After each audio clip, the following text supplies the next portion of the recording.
L'objectif de cette vidéo est de comprendre comment on peut définir la biodiversité. Étymologiquement, la biodiversité, c'est la diversité, la pluralité du monde du vivant. Le premier niveau est celui des écosystèmes. À l'échelle du globe, on peut délimiter de grands écosystèmes appelés biomes, comme par exemple la banquise arctique, les montagnes d'Amérique du Nord, la taïga et la toundra en Laponie, les Alpes avec un milieu montagnard, les déserts mexicains et africains, la savane africaine, en Amérique du Sud, les prairies et forêts tropicales, et les écosystèmes marins, les océans par exemple. Ces biomes sont définis par des conditions de température, de latitude, d'altitude et les variations d'humidité. Par exemple, la toundra est définie à une latitude donnée, donc subpolaire à polaire, mais quelle que soit l'humidité. Alors que si on prend la brousse, la savane africaine par exemple, la latitude peut varier, tempérée, subtropicale, tropicale. Ce qui est commun à la brousse, c'est le milieu très aride. Si on regarde de plus près au sein d'une zone tempérée de montagne, dans notre région par exemple, on note que dans un même paysage, il peut y avoir plusieurs écosystèmes différents. Par exemple, au premier plan, la prairie de montagne. Les forêts, les écosystèmes forestiers. À l'arrière, les prairies et les champs cultivés, que l'on nomme agrosystèmes. Le lac de Serponçon, qui est l'écosystème lacustre. Et par exemple, les zones de rochers calcaires, qui est un autre type d'écosystème. Il y a donc une diversité de biomes et une diversité des écosystèmes au sein de ces biomes. Voyons désormais comment définir la biodiversité au sein des écosystèmes. D'après vous, dans lequel de ces milieux, sur ces trois photos, la biodiversité est-elle la plus importante? Vous hésitez? C'est bien normal, ces trois photos ne vous permettent pas de trancher.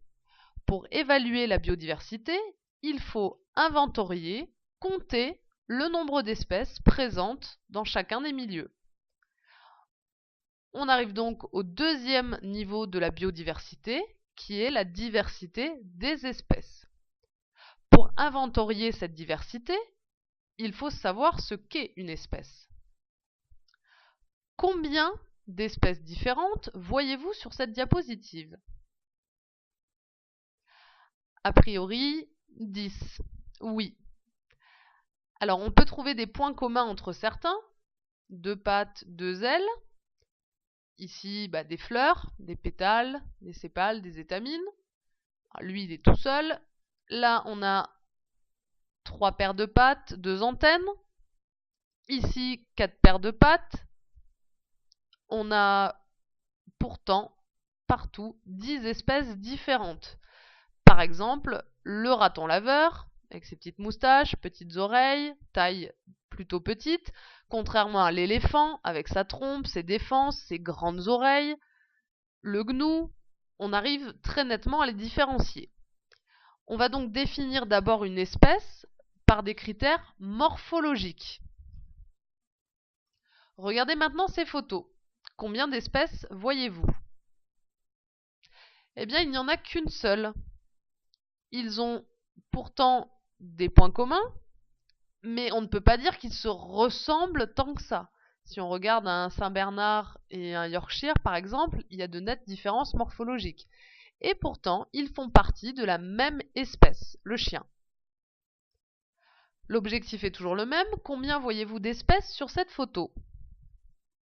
Eh bien, cette fois-ci, il y en a deux.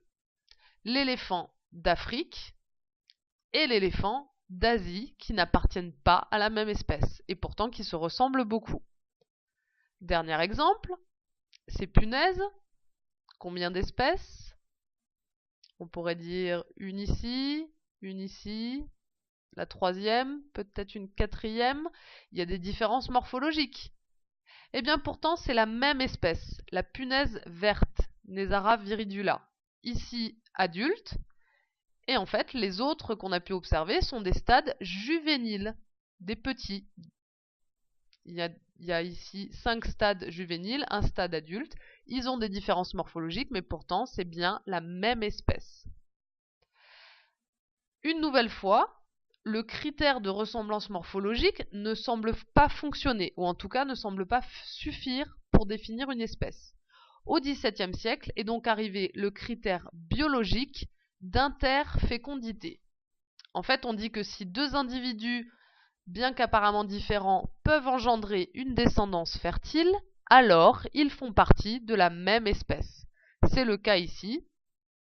On a deux chiens pourtant différents, un berger allemand, un chow-chow, et pourtant ils peuvent avoir une descendance fertile, qui est ici un hybride des deux et qui est de la même espèce, Canis lupus familiaris, le chien domestique. Donc en fait, on a affaire à 3 chiens, même si morphologiquement ils ont des différences. Vous avez dû voir ce fameux exemple au collège, l'âne et la jument. Ils se ressemblent, ont des caractères morphologiques communs. Ils peuvent avoir une descendance, la mule, mais cette mule est stérile. C'est donc ici un hybride entre âne et jument qui est stérile. Donc l'âne et le cheval n'appartiennent pas à la même espèce. On définit donc une espèce comme un groupe d'êtres vivants qui se ressemblent morphologiquement, qui peuvent se reproduire, avoir une descendance, et celle-ci doit être fertile. Quand on regarde l'espèce humaine, Homo sapiens, on note une grande diversité de phénotypes. La couleur des yeux, la couleur de la peau, la couleur des cheveux, la taille des individus, la forme de leur nez, de leurs oreilles, de leurs yeux, etc. On peut donc ici définir le dernier niveau de la diversité du vivant, qui est la diversité au sein d'une même espèce, une diversité génétique. Vous avez là aussi déjà vu au collège que cette diversité est liée aux différentes versions des gènes, les allèles, que chaque individu possède. C'est ce qui crée la diversité au sein d'une même espèce. Donc par exemple ici, les humains, des escargots, les chiens, et malgré tout une diversité au sein de l'espèce. Nous avons donc ainsi défini la diversité du vivant à 3 niveaux, celle des écosystèmes, la diversité des espèces, et le dernier niveau, la diversité allélique au sein d'une même espèce, qu'on appelle aussi diversité intraspécifique.